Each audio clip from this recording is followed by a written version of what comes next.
Hi friends, welcome to మిర్చి BB8 updates. లైవ్లో ఇందాకనే చూస్తున్నా. సోనియా బిహేవియర్ ఏం బాగాలేదండి.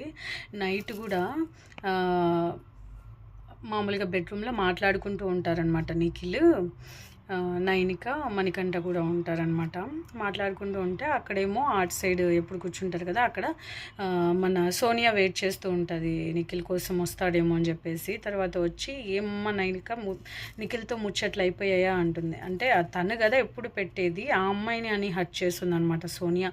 ఎందుకు ఇట్లా మాటలతో హర్ట్ చేస్తుందో ఆ అమ్మాయి అందరికీ చెప్తుంది, కానీ ఆ అమ్మాయే చేస్తుంది ఇప్పుడు అట్లా. చాలా బాధపడిపోతుంది. ఏంటి నువ్వు అంత స్ట్రాంగ్ అనుకున్నాను, నువ్వు ఇలా బాధపడకూడదు అని చెప్పేసి మన మణికంఠ అయితే ఓదారుస్తాడు. చేసిందంతా చేసి మళ్ళీ వచ్చి సోనియా హక్ చేసుకొని మళ్ళీ ఓదారుస్తున్నట్టు చేస్తుందన్నమాట. దీనిపైన మీ అభిప్రాయం ఏంటి? మీరు చూసారా నైట్ డిస్కషన్? అయితే నాతో కామెంట్